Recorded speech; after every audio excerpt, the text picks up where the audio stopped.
কত রকমেরই তো চুরি হয়। ছাগল চুরি, মুরগি চুরি, গরু চুরি। কিন্তু আজকে যে গল্পটা শুনবে সে এক অন্য রকমের চুরির গল্প। চলো দেরি না করে গল্পটা শুরু করা যাক।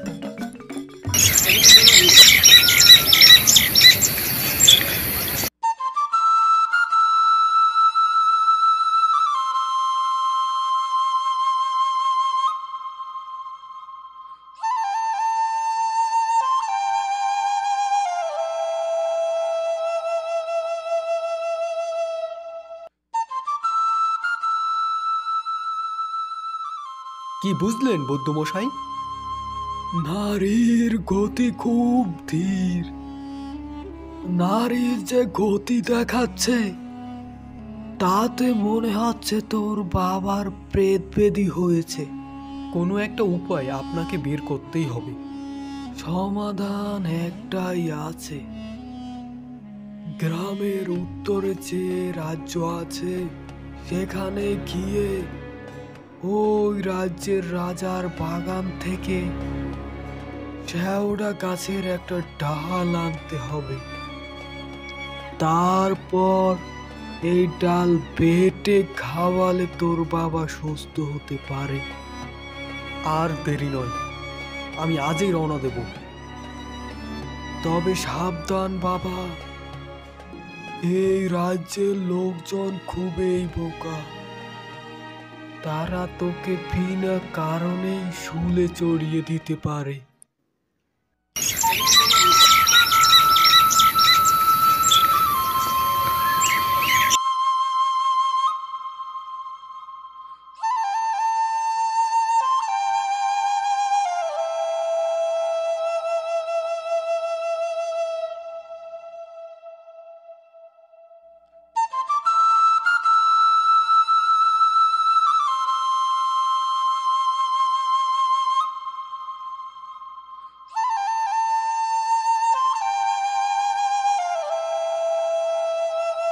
অনেকটা পথেই তো অতিক্রম করলাম। যাই, এই পুকুর পাড়ে একটা গর্ত খুঁড়ে কিছু খাবার রান্না করে নেই, আর গাছের নিচে কিছুক্ষণ বিশ্রামও নেওয়া যাবে।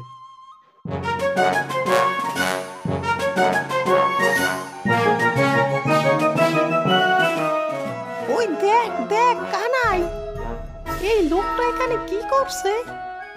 নিশ্চয় কোনো খারাপ মতলব নিয়ে এসেছে। হ্যাঁ, তাই হবে বোধহয়। চল ওকে মহারাজের কাছে নিয়ে যাই।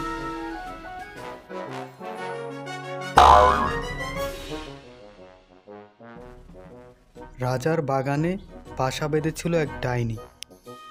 সে সবাইকে বোকা বানিয়ে রেখেছিল। সবাই মনে করত মন্ত্রীমশাই খুবই বুদ্ধিমান, তাই তাকে একটা সিন্দুকের ভিতরে বন্দি করে রাখত।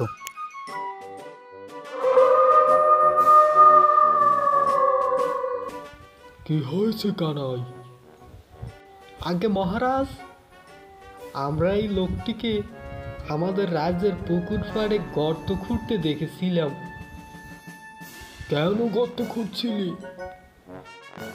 মহারাজ, আমি সেখানে রান্না করার জন্য গর্ত খুঁড়ছিলাম। না না না না না, এটা বিশ্বাস হচ্ছে না। এক কাজ করা যাক, মন্ত্রীমশাইকে ডেকে আনো।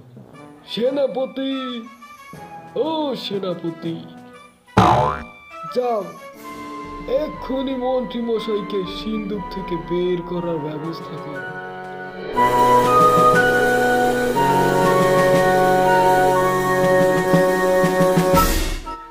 আগে মহারাজ, এই লোকটি পুকুর চুরি করার জন্য গর্ত খুঁড়ছিল।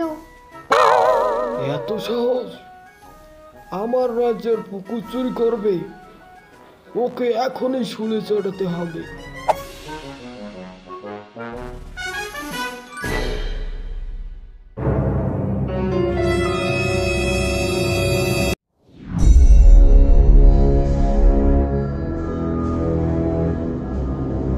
মা, আপনার জন্য এই মুরগিটা নিয়ে এসেছি। এটা আহার হিসেবে গ্রহণ করুন।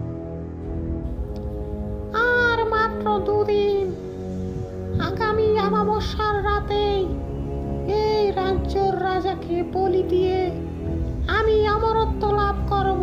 তবে মা, আপনি অমর নন। না, বাগানের পশ্চিমে যে শেওড়া গাছটা আছে ওর নিচে একটা ব্যাঙ আছে। ওই ব্যাঙটাকে মেরে ফেললে আমি মারা যাব।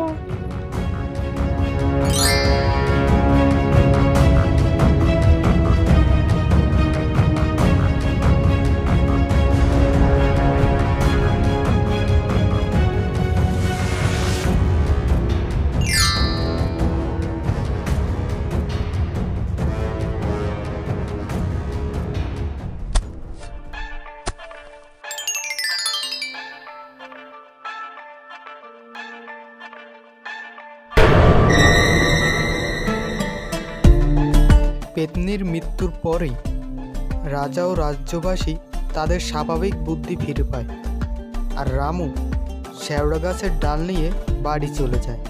গল্পটা ভালো লাগলে চ্যানেলটা অবশ্যই সাবস্ক্রাইব করে রাখো।